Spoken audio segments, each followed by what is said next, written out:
Et en fait, je voulais juste revenir sur les témoignages allemands dont monsieur parlait, et notamment le témoignage d'Ernst Jünger.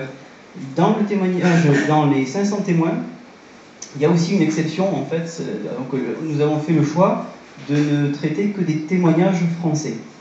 Il n'y a, sur les 500 témoins, que des témoignages français, à une exception, qui est une exception quand même de taille. Il s'appelle Dominique Richert. Pardon ? Oui, mais c'est des. Oui, mais c'est une. Elles sont. Comment ? C'est une petite part en réalité. Et on peut en être étonné parce qu'en réalité, les témoignages allemands en fait sont. Vous parlez de Ernst Jünger, on pourrait parler aussi de Remarque. Les témoignages allemands sont peu édités. Ça ne veut pas dire qu'ils n'existent pas.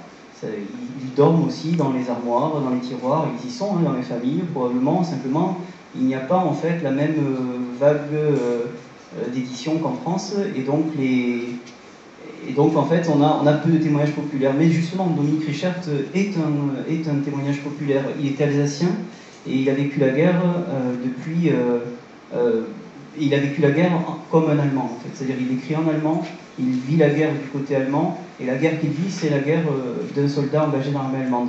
Mais c'est un agriculteur, et les mots qu'il pose sont parfois très proches des mots que posent d'autres personnes. Et Rémi Casal, justement, avait fait une intervention en fait dans un colloque dont je ne vais pas beaucoup, je vais pas m'étaler là-dessus, mais c'est une intervention extrêmement intéressante parce que justement elle pointait tous les points communs qu'il pouvait y avoir entre le témoignage de Dominique Richert et le témoignage de Louis Barthas. Et les points communs sont nombreux en réalité. La guerre d'un paysan allemand, elle présente aussi certains points communs avec la guerre d'un paysan français. Elle a des différences, mais elle présente aussi des points communs dans l'observation des événements. Voilà.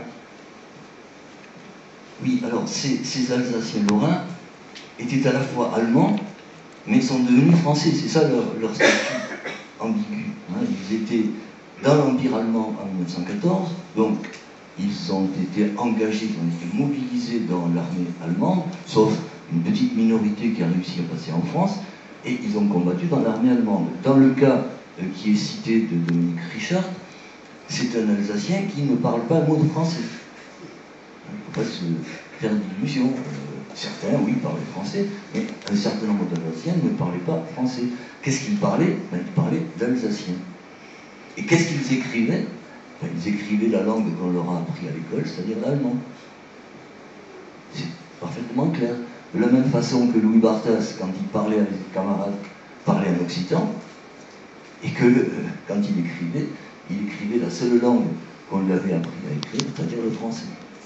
Voilà.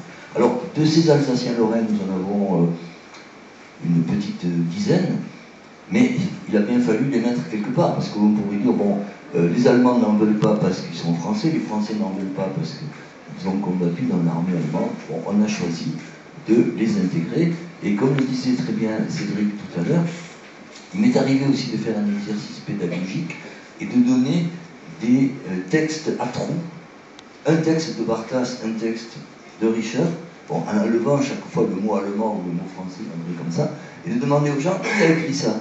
C'est le français ou c'est l'allemand ? Ben, on peut se tromper parce que c'est exactement la même chose. Enfin, autre question.